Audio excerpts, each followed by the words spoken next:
Excellences, les chefs d'État et de gouvernement, Mesdames et Messieurs les ambassadeurs, Monsieur le secrétaire général, Mesdames et Messieurs, permettez-moi tout d'abord d'exprimer ma sincère gratitude à l'État du Qatar et aux Nations Unies pour l'organisation de cet important forum et pour leur chaleureux accueil. Il est clair que le bien-être social est le fondement essentiel du renforcement d'une paix globale, de la stabilité et d'un développement durable. Et à cet égard, je tiens à souligner que l'adoption et la mise en œuvre de la stratégie pour le développement de la protection sociale de la population de la République du Tadjikistan pour la période allant jusqu'en 2040 s'inscrit dans la continuité de nos efforts constants en ce sens. Ce document, élément clé du renforcement de la stabilité sociale et de l'amélioration du niveau de vie des citoyens, ce document vise à assurer le développement socio-économique durable du pays.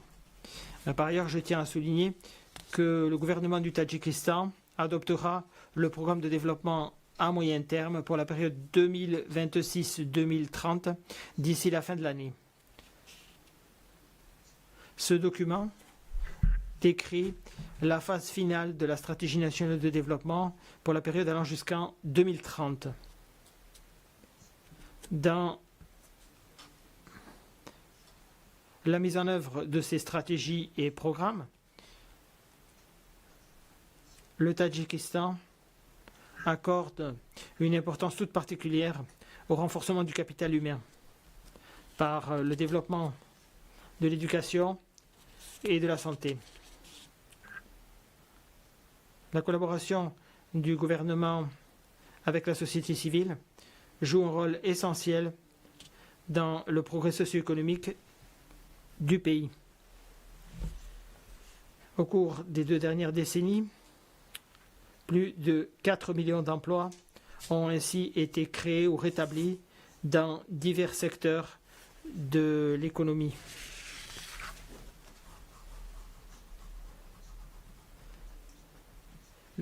8 programmes d'État et 3 stratégies à long terme dans le domaine de l'éducation sont en train d'être mises en œuvre.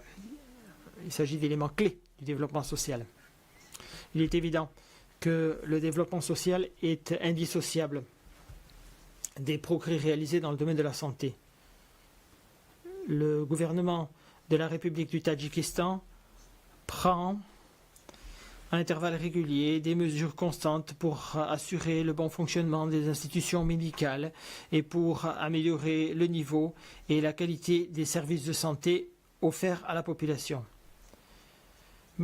Mesdames et Messieurs les participants au forum, la réalisation d'un développement social durable est étroitement liée au bon fonctionnement de tous les secteurs économiques et à la viabilité environnementale. Avec 93% de notre territoire qui est montagneux, le Tadjikistan est particulièrement vulnérable aux conséquences des changements du cycle hydrologique, vulnérable aux inondations, aux sécheresses et à d'autres catastrophes naturelles. À cet égard, nous prenons des mesures constantes pour lutter contre le changement climatique et afin d'assurer le bien-être de notre population.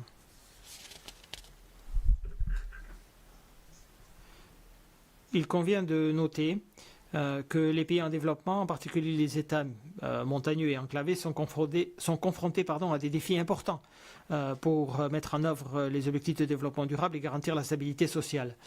Nous insistons sur la nécessité de prendre des mesures concrètes, mesures audacieuses, pour améliorer l'accès des pays vulnérables aux ressources financières et ainsi garantir un financement durable, notamment dans les domaines des services sociaux, du développement du capital humain et de l'adaptation au changement climatique. Mesdames et Messieurs les participants, la transition vers une économie verte offre à la communauté internationale de vastes opportunités de relever les défis sociaux.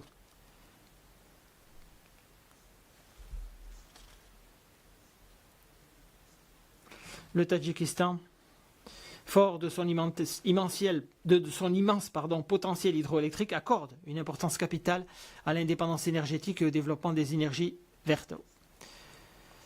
Actuellement, plus de 98% de l'électricité au Tadjikistan est produite à partir de sources hydroélectriques.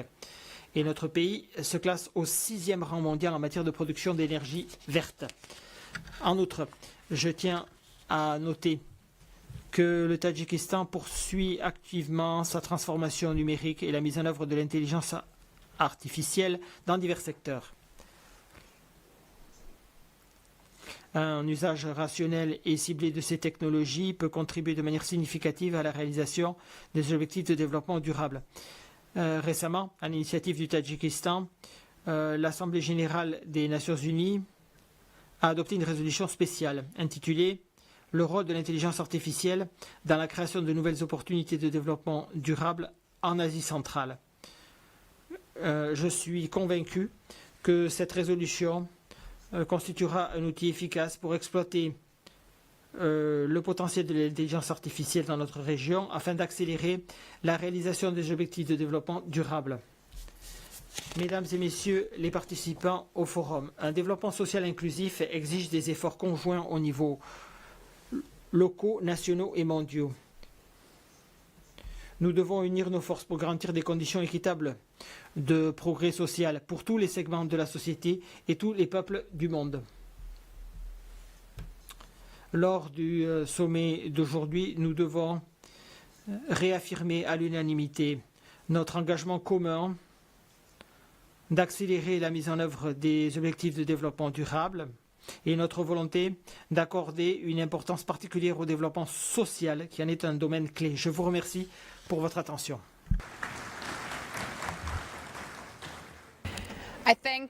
Je remercie le président de la République du Tadjikistan pour sa déclaration.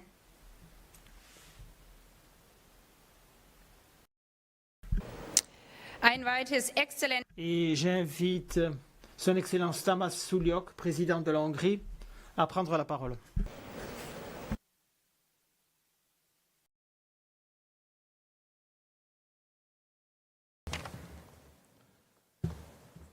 Your Majesty, Royal Highnesses,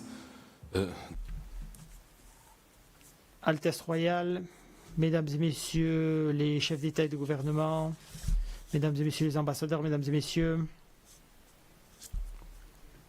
l'avenir pacifique de l'humanité dépend de notre volonté de nous respecter les uns les autres, de nous comprendre et de notre volonté de coopérer. Protéger la dignité humaine et renforcer la sécurité sociale est une responsabilité qui nous incombe à tous. Nous vivons une époque à laquelle nous sommes confrontés à des difficultés sociales, économiques et démographiques qui affectent presque toutes les régions du monde. Nos communautés sont en outre touchées par les changements climatiques, des conflits, par un déclin démographique ou par une explosion démographique. Nous devons de relever ces défis avec efficacité au niveau social, familial, communautaire, au niveau national, et également par le biais de la coopération internationale.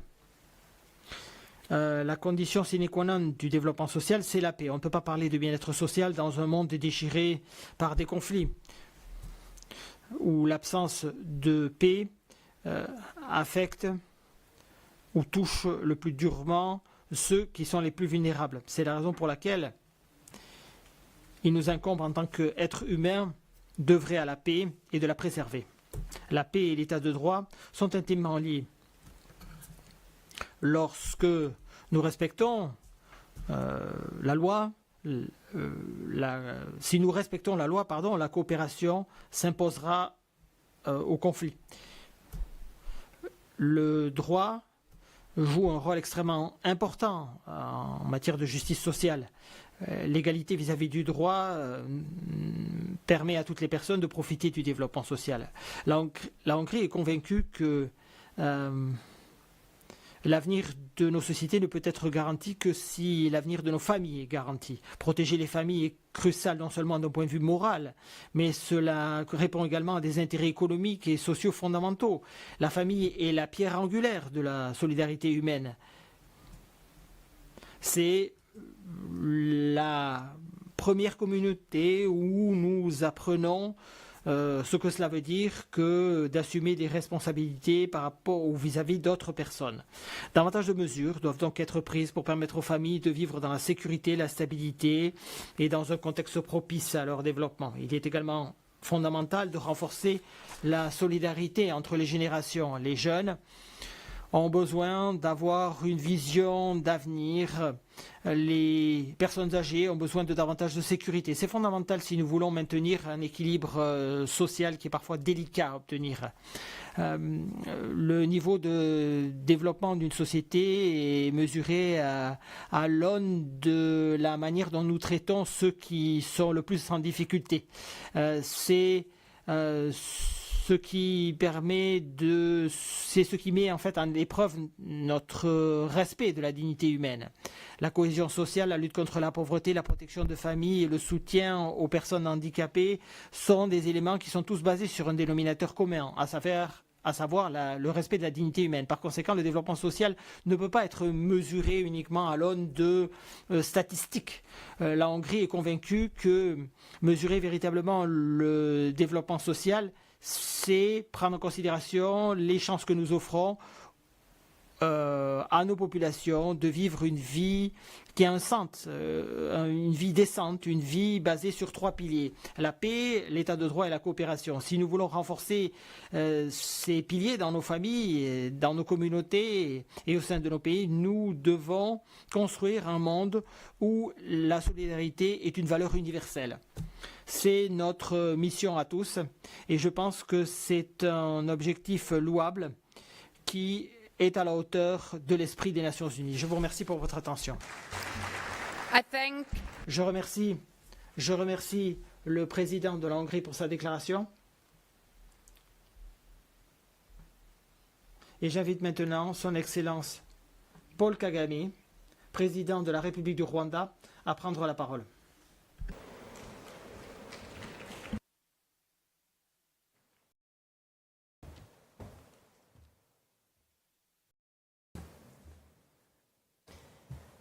Your Excellency, Sheikh Tamim bin Hamad Al Thani. Monsieur le Cheikh Tamim bin Hamad Al Thani, émir du Qatar, Madame la Présidente de l'Assemblée Générale, Annalena Baerbock, Monsieur le Secrétaire Général des Nations Unies, Monsieur Antonio Guterres, Monsieur Lok Bahadur Tapa, Président du Conseil économique et social des Nations Unies, Mesdames et Messieurs les chefs d'État et de gouvernement, Mesdames et Messieurs les ambassadeurs, Mesdames et Messieurs. Pour commencer, je voudrais remercier Son Altesse. Merci de nous avoir accueillis ici au Qatar à l'occasion de ce 2e sommet mondial pour le développement social. Comme toujours, l'accueil et les installations qui nous ont été réservées à Doha sont parfaits. 30 ans après Copenhague, des progrès significatifs ont été réalisés. Nous avons été les témoins d'efforts fructueux qui ont permis de réduire la pauvreté la plus extrême, d'élargir l'accès à l'éducation, à la santé et à la protection sociale. Cependant, des inégalités subsistent, en particulier entre les régions, avec des millions de personnes qui ont encore des difficultés à joindre les deux bouts. Ces difficultés ne sont pas nouvelles, mais nos systèmes de gouvernance n'ont pas évolué suffisamment rapidement pour les régler. Le développement social est un travail constant qui exige de nous de nous adapter. À l'heure actuelle, la priorité est de continuer d'avancer dans le bon sens et de construire sur ce que nous avons déjà obtenu. Le succès dépendra de nombreux facteurs. Mais le plus important, c'est de maintenir au cœur le développement du capital humain. Pour avoir un développement durable, ce développement ne peut pas être délocalisé. C'est une approche qui est au cœur de notre transformation. La protection sociale, la participation des communautés et la responsabilité, autant d'éléments ancrés dans notre gouvernance. Chaque décision politique de nos institutions tient compte de nos efforts pour promouvoir la qualité de vie. Nous devons aussi redéfinir notre approche au partenariat. Trop souvent, la coopération mondiale n'est pas équilibrée. Nous devons mettre de côté des pratiques obsolètes qui écartent la majorité du monde. Si nous voulons que les accords multilatéraux soient efficaces,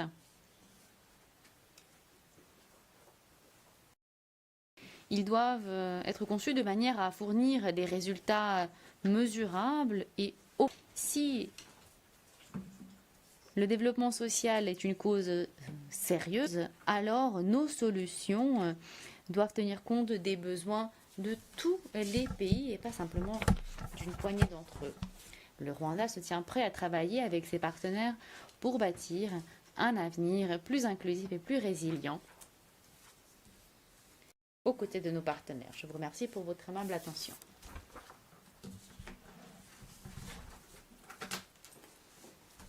Je remercie le président du Rwanda et j'invite maintenant à prendre la parole son Excellence Emerson Dambudzo Mnangagwa, président de la République du Zimbabwe.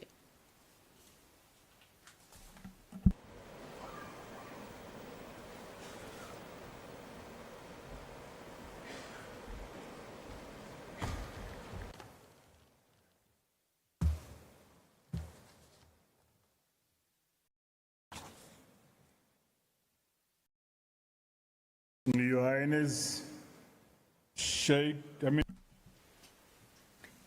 Son Altesse le Cheikh Tamim Ben Hamad Al Thani, émir de l'État du Qatar, Son Excellence Baba Bok, présidente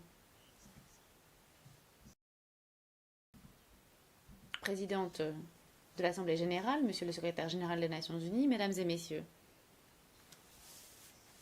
J'ai l'honneur de prendre la parole à l'occasion de ce sommet historique, deuxième sommet mondial pour le développement social, au nom du peuple de la République du Zimbabwe. Je tiens à vous transmettre nos salutations et nos remerciements à l'endroit du Qatar pour leur excellente organisation de cet événement. Et je salue également l'esprit de dialogue et d'humanité partagée.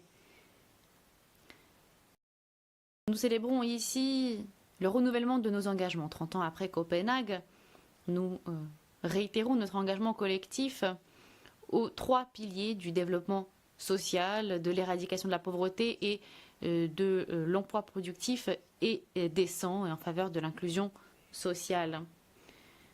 Il s'agit de base du développement durable humain ancré dans la paix et la sécurité ainsi que les droits humains et la justice humaine. En dépit des progrès accomplis, plus d'1 milliard de personnes vivent encore dans une certaine mesure dans la pauvreté. Les inégalités s'accroissent alors que le changement climatique, les pandémies, le fardeau de la dette et les conflits continuent de peser lourd sur nos progrès. Notre objectif ici, c'est renouveler notre pacte mondial pour la participation qui associe à nos engagements des actions concrètes. Notre engagement national se fonde sur notre Constitution qui consacre l'égalité, la justice sociale et le droit au développement. Ces principes sont concrétisés par notre vision 2030 et par notre feuille de route nationale. Ces principes sont également reflétés dans notre politique de participation extérieure qui est ancrée dans l'égalité souveraine, la coopération pacifique, dans un respect mutuel entre les nations. S'agissant de l'éradication de la pauvreté, le Zimbabwe a beaucoup progressé en vue de l'élimination de la pauvreté, en vue de l'amélioration de l'éducation, de la santé et de la protection sociale.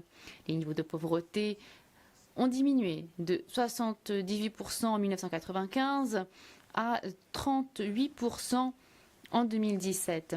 La participation à l'école primaire a augmenté de 8%, alors que l'éducation des adultes a augmenté. L'espérance de vie est de 64,4 années. Les programmes phares, tels que les modules d'assistance à l'éducation, ont pu bénéficier à 1,3 million d'apprenants, y compris des enfants handicapés. Le fonds d'assistance sanitaire garantit l'accès aux soins de santé pour les citoyens vulnérables. Nous continuons d'investir dans une agriculture climato-intelligente.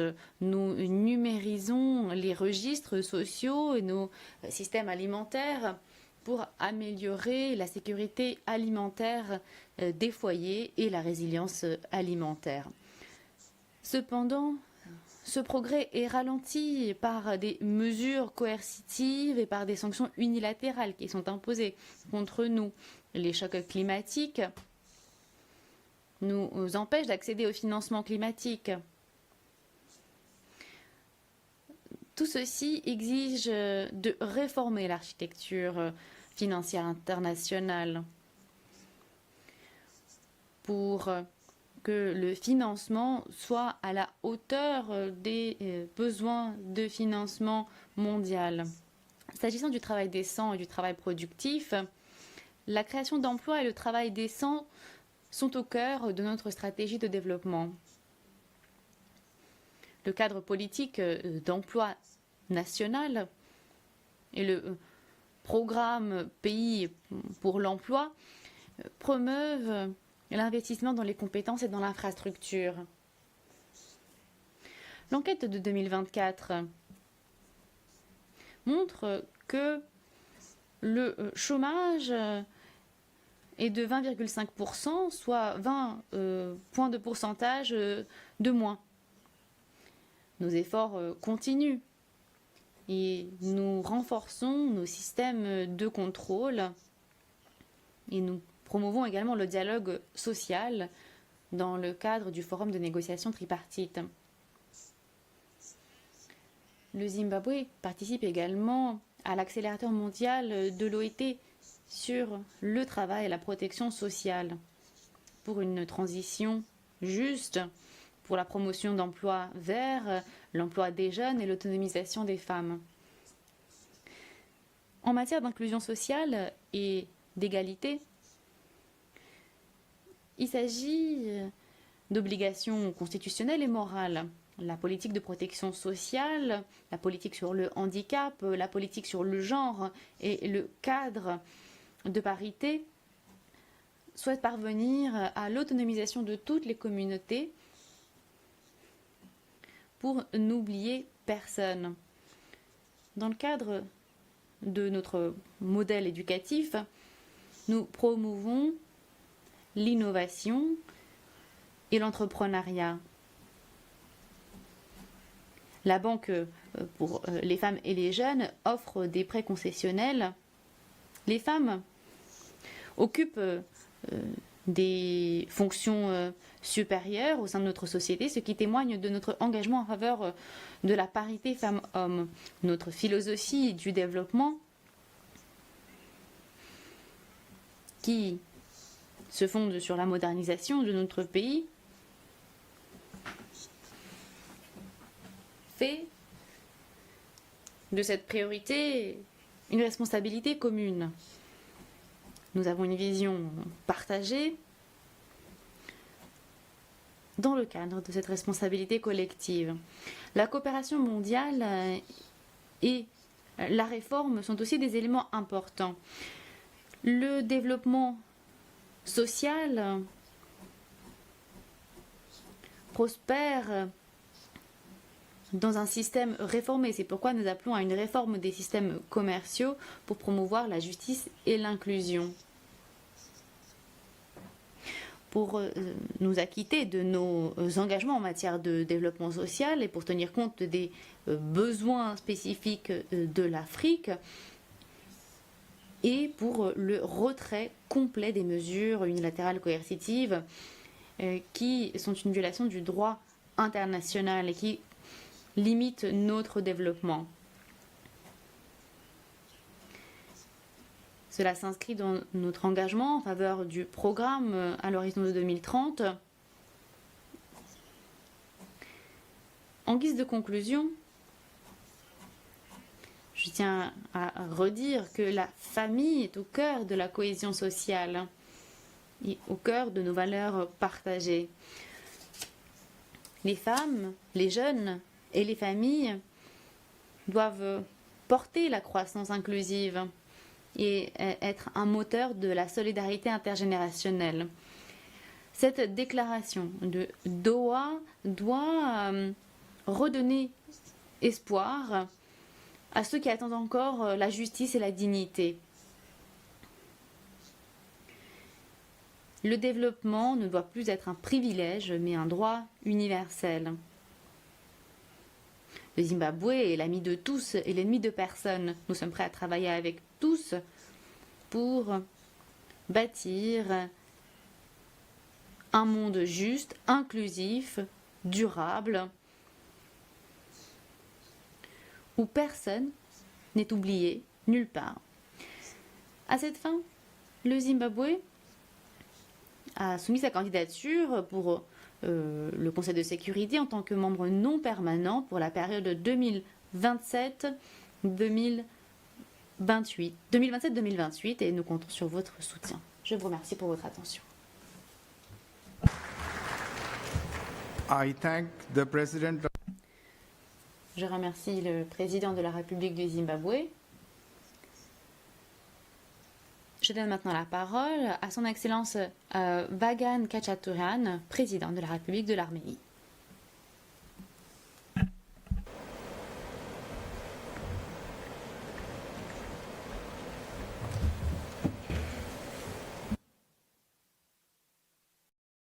Excellencies, distinguished Excellences, Mesdames et Messieurs,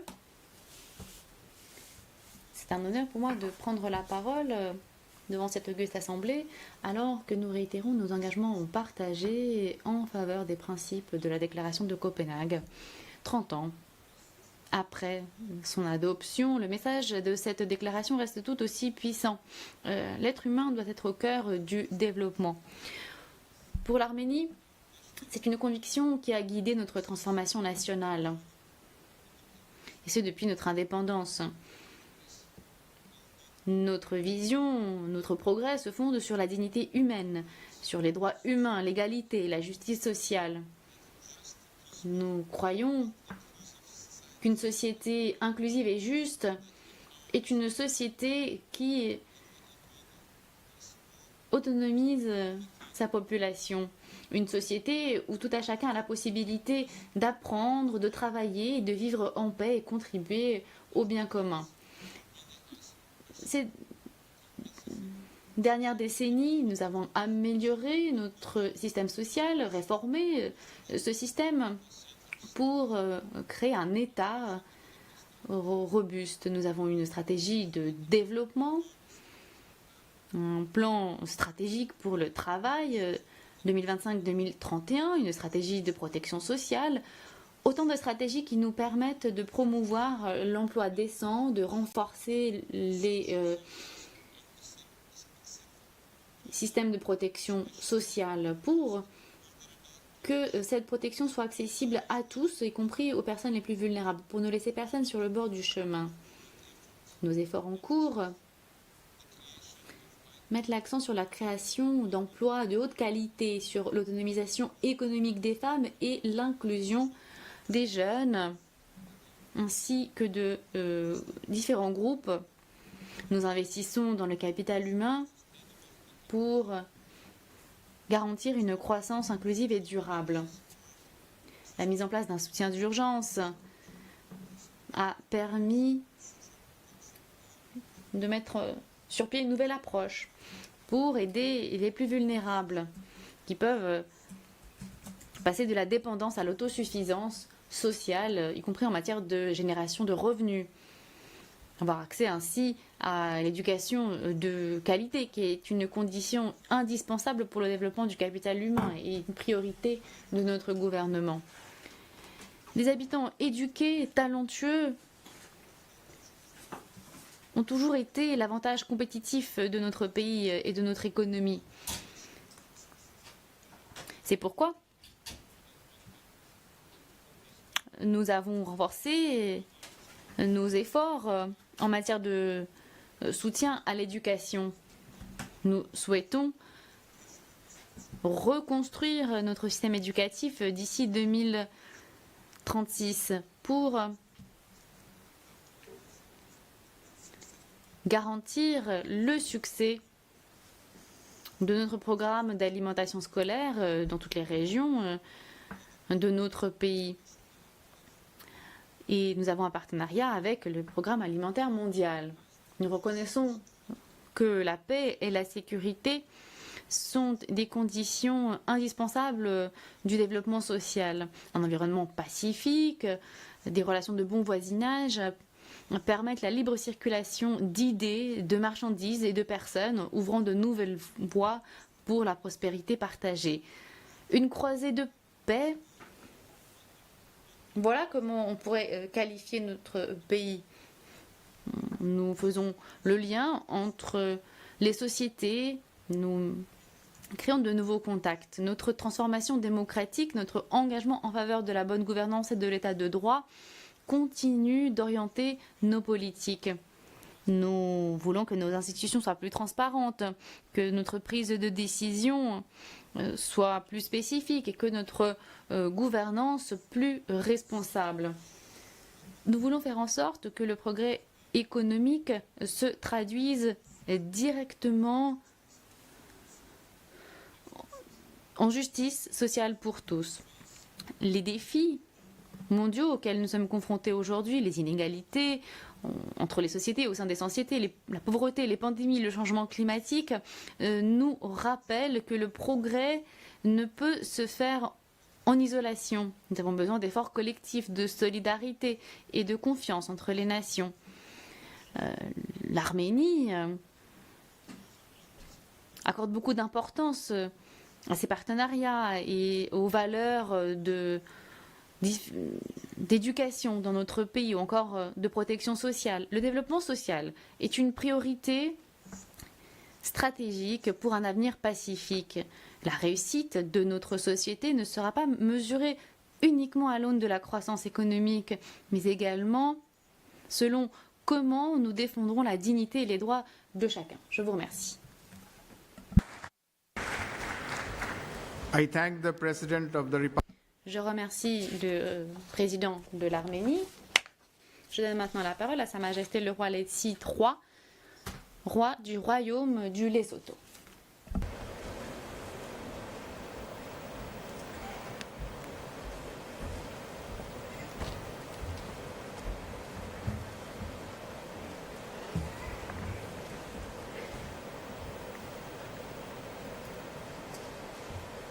Your Royal Highness, the Emir of the State of Qatar, Excellence, Votre Altesse, Émir du Qatar, Excellence, Madame la Présidente de la 80e session de l'Assemblée générale, Altesse royale, Excellence, Mesdames et Messieurs, les chefs d'État et de gouvernement, Excellence, Monsieur Antonio Guterres, secrétaire général des Nations Unies, Mesdames et Messieurs, les représentantes et représentants. Au nom du gouvernement et du peuple du Lesotho et en mon nom propre, je tiens à exprimer toute ma reconnaissance à Son Altesse le Cheikh Tamim Ben Hamad Al Thani, émir de l'État du Qatar, pour son aimable invitation au 2e sommet mondial pour le développement social.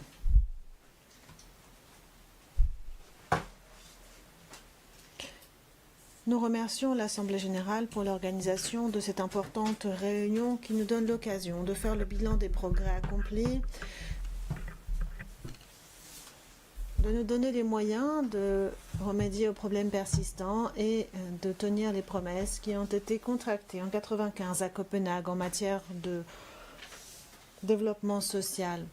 Travaillons au programme d'action de Copenhague et accélérons par là même l'application du programme 2030 de développement durable. Madame la Présidente, le Lesotho réitère son engagement infaillible envers la déclaration de Copenhague qui continue de guider notre projet de développement national.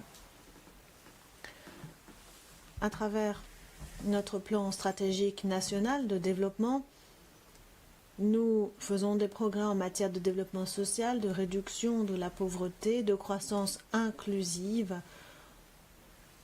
ancrés dans les 3 piliers de la déclaration de Copenhague qui reste valable aujourd'hui. Élimination de la pauvreté, plein emploi productif et intégration sociale. Nous avons fait des progrès notables dans l'élargissement de la protection sociale aux enfants, personnes âgées et aux personnes handicapées.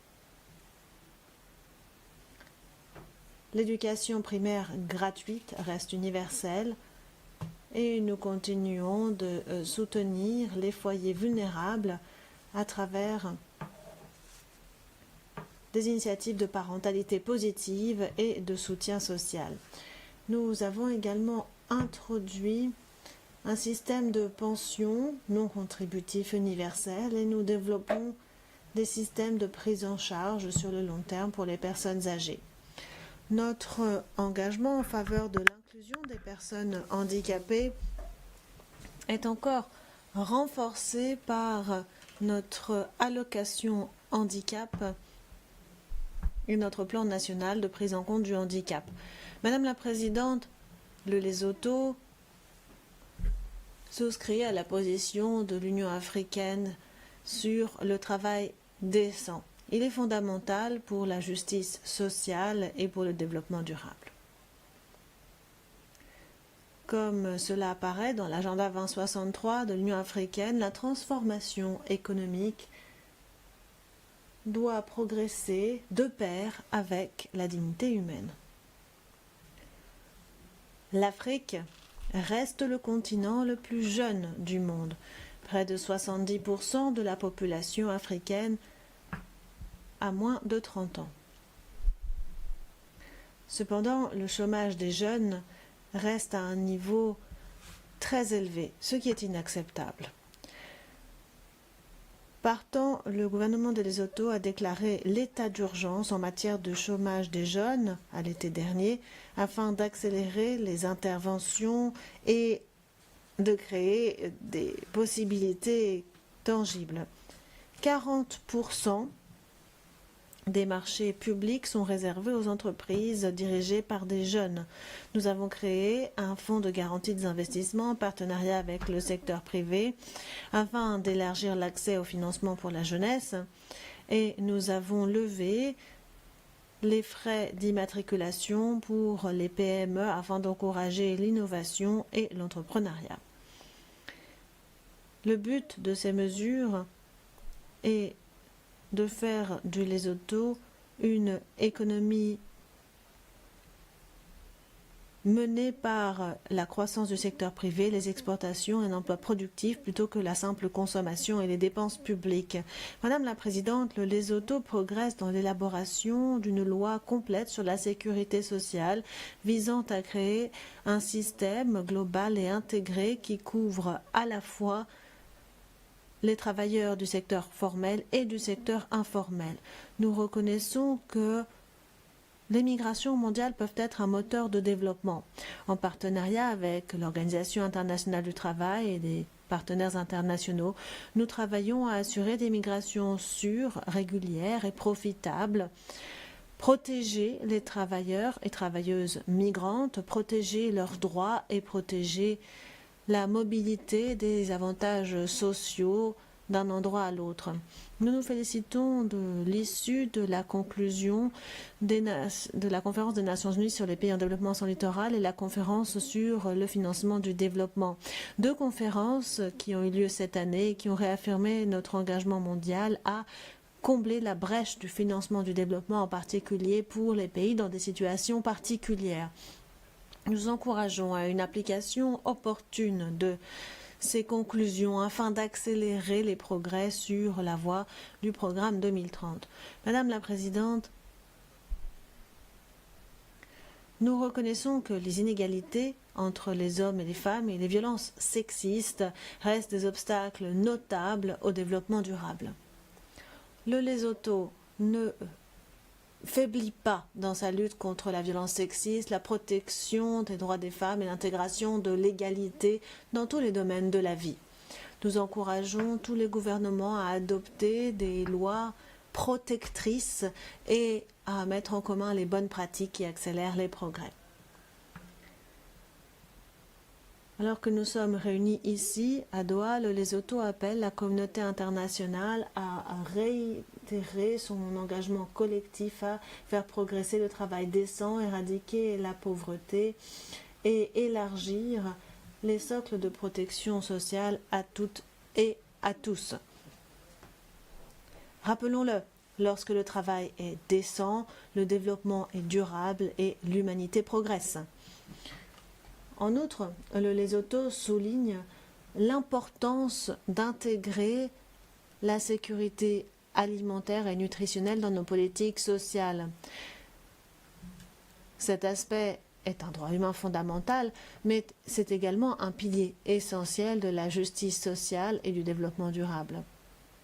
Une population bien nourrie est plus productive, en meilleure santé et mieux à même d'apprendre et de travailler, ce qui permet de casser les cycles intergénérationnels de pauvreté. En liant aux programmes de protection comme les transferts de liquidités, les programmes scolaires et autres à la nutrition, nous pouvons faire en sorte que les foyers vulnérables aient un accès constant à une nourriture saine et suffisante. Faire ce lien permet de renforcer la résilience face aux chocs, d'atténuer les vulnérabilités et donne aux populations les moyens de s'épanouir dans la dignité. Le Lesotho appelle toutes les nations à faire de la sécurité alimentaire et nutritionnelle une composante centrale de leur programme de protection sociale. Cela reste essentiel pour réaliser le programme 2030.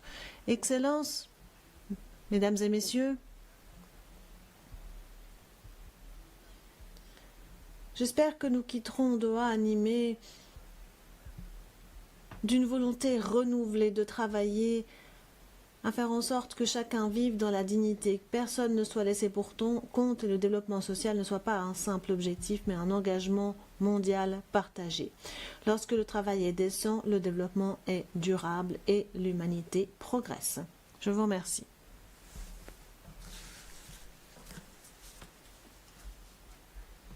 Je remercie le roi du Lesotho et je donne maintenant la parole à son Excellence Mohamed Younis Yenfi de la Libye qui va prendre la parole. Il est président du Conseil présidentiel.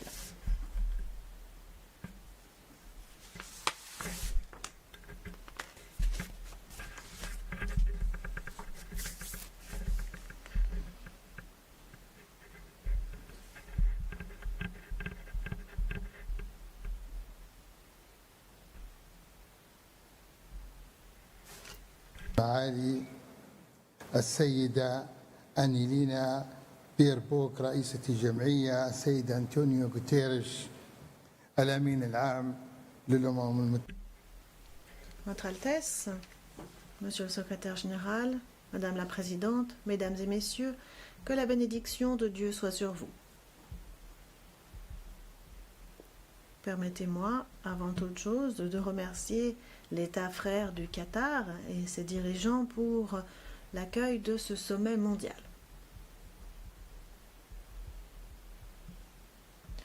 Je remercie également les Nations Unies et ses institutions spécialisées pour leurs efforts en faveur de la promotion du développement social et pour le renforcement de la protection sociale partout dans le monde.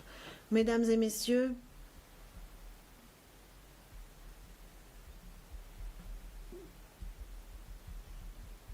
nous sommes réunis pour le 2e sommet mondial pour le développement social et je représente ici le peuple libyen. Je suis là pour vous réitérer notre détermination à parvenir à la justice et au développement et incarner notre volonté d'être un peuple qui est en quête d'un développement juste. Nous nous réunissons à Doha 30 ans après le sommet historique de Copenhague de 1995.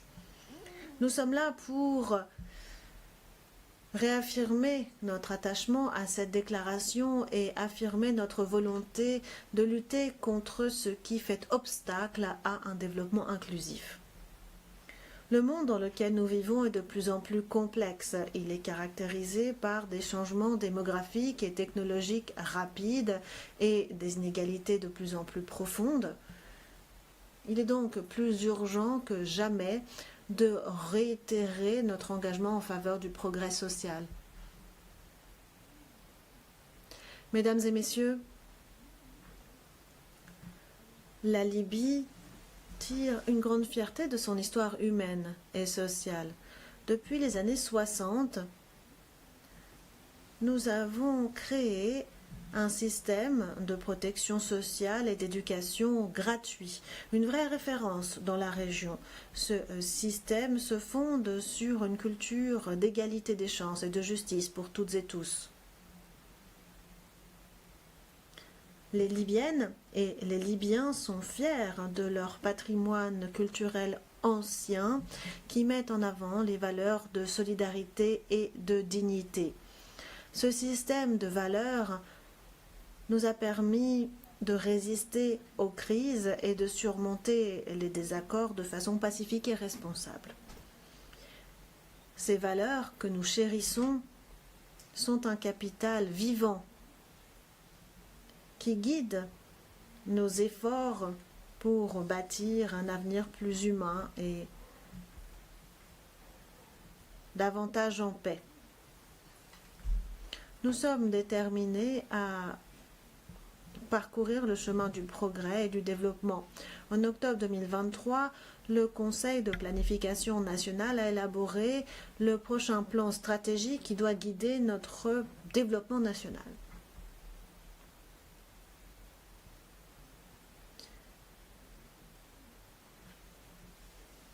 Un ensemble de conclusions a été adopté et a ainsi donné forme à notre vision d'un développement durable, digne et axé sur la personne.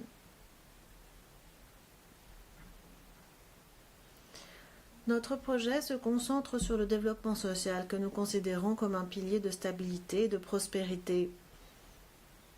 Pour cela, nous avons mis en place des systèmes de protection sociale pour les plus vulnérables. Notre projet consacre également le principe de justice sociale, avec notamment une égalité des chances entre toutes les régions de la Libye. Ce projet encourage également la réconciliation nationale comme prélude du développement social et une condition préalable à la sécurité. C'est ce qui nous permettra de passer à la prochaine étape de notre développement. Ce projet donne également aux Libyennes et aux Libyens le moyen d'être des partenaires du développement national en renforçant le rôle des initiatives locales, en soutenant les conseils municipaux, les projets au niveau local et en consacrant le principe de décentralisation du développement. Nous avons adopté notre stratégie de justice et d'égalité sociale à l'horizon 2027 afin de promouvoir l'égalité des chances et la protection des membres les plus vulnérables de notre société dans le cadre de notre développement durable.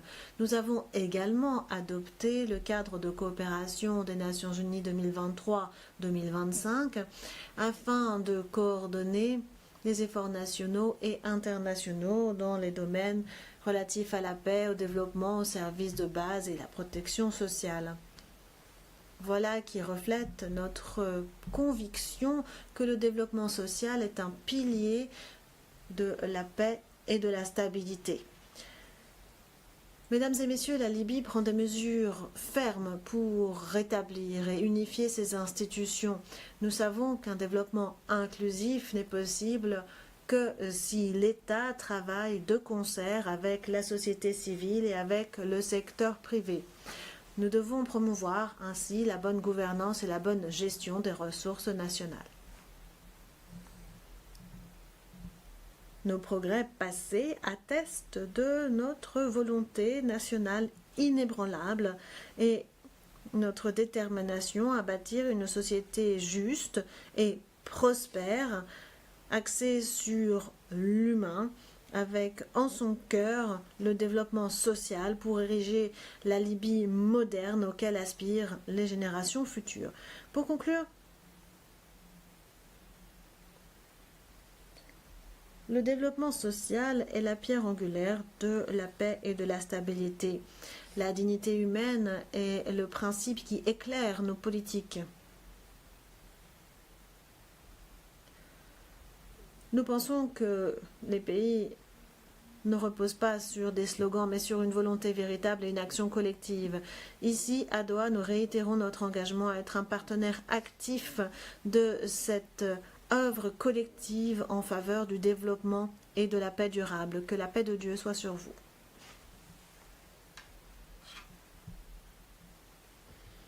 Je remercie le président du Conseil présidentiel de l'État de Libye. Et je donne maintenant la parole à son Excellence Félix-Antoine Tshisekedi Tshilombo, président de la République démocratique du Congo.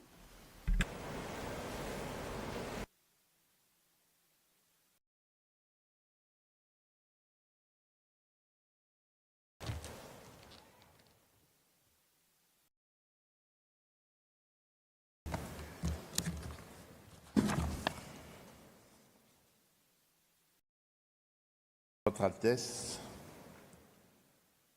Monsieur le Président de séance, Excellences, Mesdames et Messieurs les chefs d'État et de gouvernement, Monsieur le Secrétaire général des Nations Unies, Mesdames et Messieurs les ministres, distingués délégués, Mesdames et Messieurs, je suis honoré de prendre la parole au nom du peuple de la République démocratique du Congo à l'occasion de cette rencontre historique. Nous sommes réunis ici à Doha pour parler de ce qui, au fond, nous concerne tous sans distinction de continent, de richesse ou de puissance, la dignité humaine.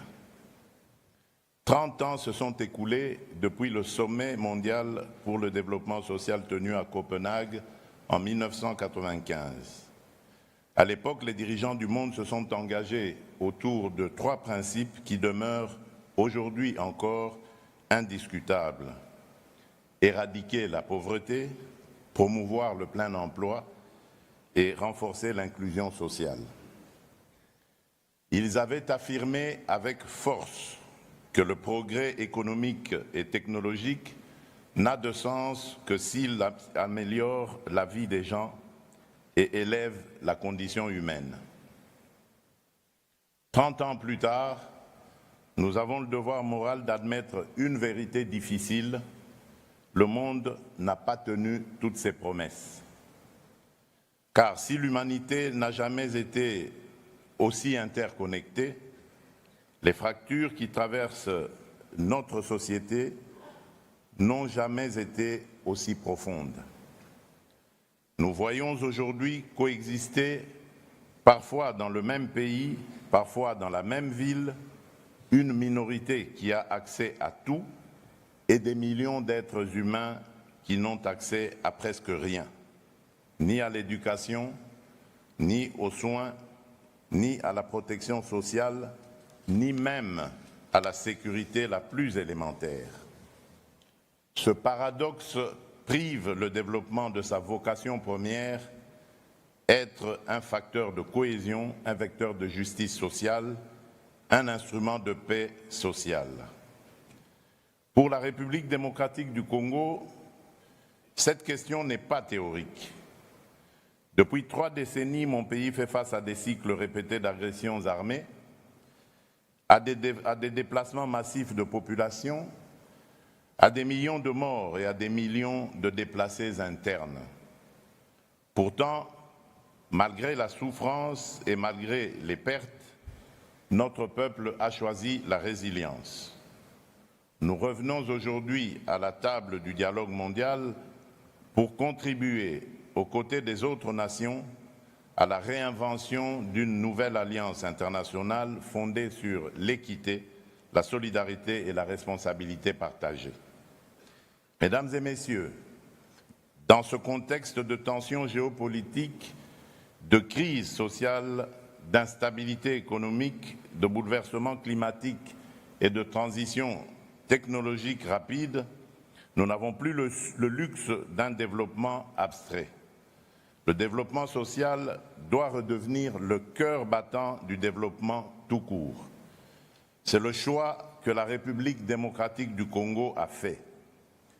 Dès le début de mon mandat, j'ai engagé le pays dans une transformation profonde de notre modèle de développement, rompre avec une vision purement extractive et centralisée pour bâtir une économie tournée vers l'humain, vers la justice sociale, vers l'égalité des chances entre territoires et vers la paix. Cette orientation repose sur 3 convictions. La dignité ne se négocie pas, l'égalité d'accès aux droits fondamentaux n'est pas un luxe, aucune paix durable n'existe sans justice sociale. Pour rendre ces principes réels et vérifiables, nous avons lancé des réformes majeures. Premièrement, la protection sociale. La République démocratique du Congo a entrepris une réforme ambitieuse fondée sur la couverture santé universelle. Depuis 2023, les soins sont gratuits pour les femmes enceintes, les mères et les nouveau-nés. Cela signifie que donner la vie ne doit plus être un risque financier ni une condamnation à la précarité. C'est une avancée historique vers l'accès équitable aux soins pour les plus vulnérables. Deuxièmement, l'éducation. Nous avons rendu l'enseignement primaire gratuit depuis 2020. Plus de 5 millions d'enfants ont pu aller à l'école ou y retourner. 5 millions d'enfants. Ce sont 5 millions d'histoires individuelles qui ne basculeront pas dans l'analphabétisme et l'exclusion. Pour consolider cette réforme et lutter contre l'inégalité des chances, nous déployons un programme national d'alimentation scolaire afin qu'aucun enfant n'abandonne l'école parce qu'il a faim. Troisièmement, la cohésion territoriale. Notre pays est vaste. Pendant trop longtemps, cette immensité a été le prétexte à l'inégalité. Nous avons décidé d'y répondre par un engagement concret, le programme de développement local des 145 territoires qui composent la République démocratique du Congo. Lancé en 2023, ce programme vise à reconnecter l'ensemble du territoire national et à réduire les écarts entre les centres urbains et les zones rurales. Sa première phase prévoit la construction de 2136 ouvrages publics, écoles, centres de santé, bâtiments administratifs. À ce jour, 1011 infrastructures sont déjà terminées et plus de la moitié des autres sont en cours de finalisation. Ce n'est pas un concept, ce sont des salles de classe qui ouvrent, ce sont des maternités qui fonctionnent, ce sont des services publics qui redeviennent accessibles. Mais le programme de développement local des 145 territoires n'est pas seulement un chantier de briques, c'est aussi une politique de dignité économique. Nous accompagnons les petits producteurs ruraux, nous structurons les filières agricoles locales, nous stimulons les économies de proximité et nous créons des emplois décents. Car une mère qui peut vivre de son travail sans devoir quitter sa terre, c'est déjà une victoire sociale. Mesdames et messieurs, à ces chantiers sociaux s'ajoute aujourd'hui une nouvelle dimension incontournable, la dimension climatique. Le changement climatique n'est pas pour nous un débat académique. Il est une réalité vécue. Inondations meurtrières, érosions qui engloutissent des quartiers entiers, sécheresses qui détruisent les récoltes et plongent des familles entières dans l'insécurité alimentaire. Dans ce contexte, le bassin du Congo est à la fois un rempart écologique pour l'humanité et un levier stratégique de développement pour notre pays. La République démocratique du Congo continue d'honorer ses engagements climatiques avec sérieux, mais le sous-financement chronique de l'adaptation et de l'atténuation freine la mise en œuvre des objectifs de développement durable. Nous le disons clairement, sans justice climatique, il n'y aura pas de justice sociale durable. Nous attendons donc une transformation profonde du financement international. L'accès aux ressources vertes doit devenir plus prévisible, plus rapide et plus juste. Il ne peut pas reposer sur des conditionnalités qui punissent les pays vulnérables pour des désastres auxquels ils n'ont pas contribué. Nous plaidons pour un rééquilibrage réel entre le financement de l'atténuation et celui de l'adaptation, parce que protéger les populations qui subissent déjà les chocs climatiques est aussi urgent que réduire les émissions globales. Mesdames et messieurs, ce deuxième sommet mondial pour le développement social se réunit dans un moment charnière. Nous faisons face à des transitions simultanées, démographiques, environnementales, numériques et économiques. Si nous échouons à les gouverner de manière juste, elles deviendront des facteurs d'exclusion supplémentaires. Si nous les maîtrisons collectivement, elles peuvent devenir des accélérateurs d'équité. Le développement social ne sera crédible que s'il est vécu dans tous les territoires, y compris les plus reculés, y compris les zones meurtries par la guerre. Ce que nous construisons avec le programme de développement local des 145 territoires est une méthode que nous offrons au débat international. Reconnecter le pays par la santé, l'école, l'administration, l'activité économique locale et donc restaurer l'égalité républicaine dans l'accès aux droits.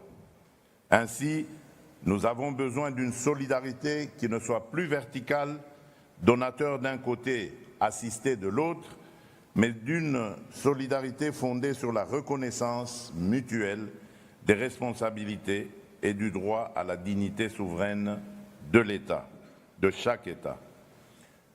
Nous l'avons dit dans nos engagements récents, la coopération internationale ne doit pas être un système permanent de dépendance. Elle doit être un pacte d'égal à égal où chacun rend des comptes à l'autre. Notre ambition commune doit être que d'ici la prochaine génération, les principes de justice sociale ne soient plus seulement proclamés dans des sommets comme celui-ci, mais vécus dans la vie quotidienne de chaque citoyen en Afrique, en Asie, en Amérique latine, dans les pays du Nord comme dans les pays du Sud. Cela exige du courage politique. Cela exige de regarder en face nos contradictions. Cela exige de mettre fin à l'idée que certains peuples seraient condamnés à l'instabilité, à la pauvreté ou à la guerre. La République démocratique du Congo croit en un avenir où la justice sociale cessera d'être une promesse et deviendra un droit collectif et effectif. Elle y travaille chez elle, chaque jour, malgré les épreuves. Elle est prête à y travailler avec vous, à vos côtés, dans un esprit de responsabilité et de respect mutuel. Vive la solidarité mondiale, vive le développement social. Je vous remercie.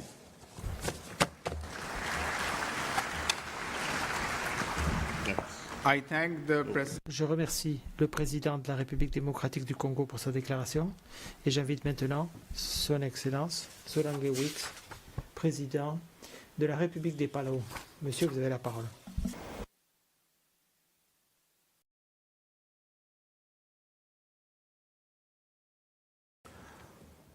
Ali, Your Highness, Votre Altesse Royale, l'émir du Qatar,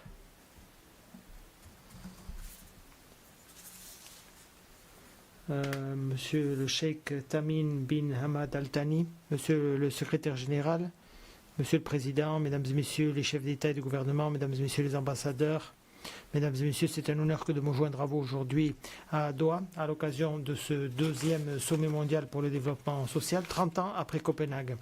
Je voudrais remercier Son Altesse de nous avoir accueillis, d'avoir accueilli ce sommet important. Merci pour toute l'hospitalité, hospitalité très généreuse qui a été la vôtre, qui nous a fait vraiment nous sentir chez nous.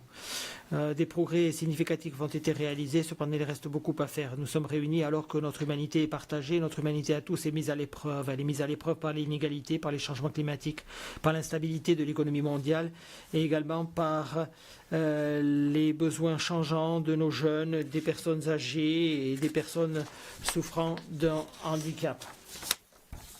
Pour les Palau ainsi que pour de nombreux petits États insulaires en développement, ces difficultés ne sont pas des concepts abstraits. Il s'agit de réalités quotidiennes. Je suis pleinement solidaire avec le peuple de la Jamaïque. En effet, chaque tempête, chaque inondation, chaque marée montante érode non seulement nos côtes, mais les progrès, les moyens de subsistance et les espoirs qui sont les nôtres. Bien que nous soyons mis à l'épreuve, je suis convaincu que c'est notre unité, notre compassion et notre responsabilité partagée qui peuvent nous permettre d'aller vers un avenir durable et ouvert à tous. Notre vision nationale, Akot Arrechat Erbalao, une société où personne n'est laissé pour compte, détermine toutes les politiques que nous élaborons. La priorité va aux objectifs de développement durable. Nous sommes conscients que que ces objectifs sont liés entre eux et qu'ils doivent être traités comme un tout. Nous sommes conscients de l'obligation morale qui est la nôtre de protéger les plus vulnérables et de garantir la dignité et des chances égales pour tous. Par le biais de la loi sur la sécurité sociale, nous garantissons la stabilité des personnes âgées, des personnes handicapées, pour également les survivants. Nous avons mis en place une loi sur la prise en compte du handicap. Elle a porté création d'un bureau des personnes handicapées. L'objectif de celle-ci est de garantir l'accessibilité et la participation de plus de 15% de notre population et des handicapés. La politique nationale pour la jeunesse pour la période 2023-2027 s'efforce de garantir l'accès des jeunes à l'éducation, à la santé et également à la prise de décision. Nous avons mis en place des réformes fiscales qui ont pour but de soutenir directement les enfants, les personnes âgées et les personnes qui vivent et les familles qui vivent avec le handicap. Nous sommes également en train de renforcer nos systèmes de sécurité sociale et nos systèmes de retraite de manière à ce que chacun de nos citoyens puisse prendre sa retraite, en toute confiance et dignité.